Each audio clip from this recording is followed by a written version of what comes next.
As the year comes to an end, we're taking a look back at the moments that defined 2021 in our neck of the woods. Reporter Julia Gress explains.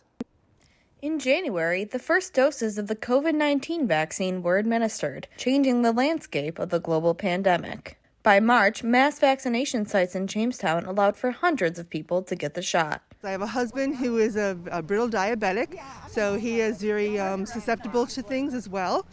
He is also beginning his shot, but not today. His is tomorrow. Later that month, Jamestown City Councilwoman Victoria James passed away suddenly, leaving behind her long-lasting legacy of dedication. She just helped so many of the kids that didn't have that help at home, or if they weren't even comfortable with going home, they always knew that my mom would be there for them and not judge. In June, the Tarps Guns retook the field, where Chautauqua County Executive P.J. Wendell threw the first pitch. I've been sitting around too long and it's just too much cabin fever. I'm ready for some live sports of some sort. In attendance was Russell E. Dietrich Jr., who the park is named after. June also hosted Jamestown's first ever Pride Parade, where community members came together to celebrate being able to accept yourself for who you are. Mayor Eddie Sundquist was amongst those vying for change, while longtime advocate Helen Walters spoke about the importance of the event. Pride is our defense. The first thing that the people who want to put us back into the closet do is try to shame us. I am proud of who I am.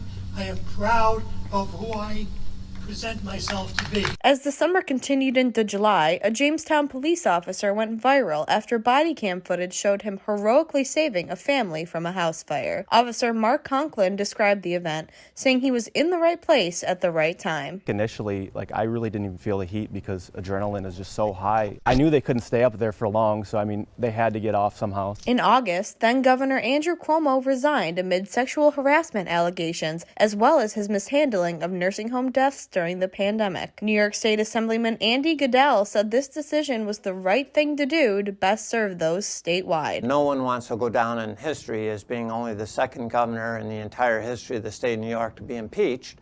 And it was pretty clear that the Assembly Judiciary Committee was moving forward. Republican victories were the story of election night in the area, especially as Chautauqua County Executive P.J. Wendell was reelected. And in the Jamestown City Council, all 3 at-large races went to the GOP, and 4 of 6 ward seats also went red. The Jamestown Red Raiders took the field at Highmark Stadium in November to claim the Section 6 Class A championship against Frontier. Head coach Langworthy credited the community's love of football and long-standing tradition it has become to the team's success. He says that the team knowing that the community cares drives them even harder. And at the end of the day, you're trying to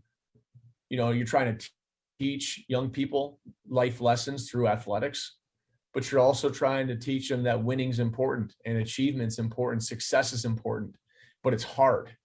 It's hard to reach your goals. With the year that was, I'm Julia Gress, WNY News Now.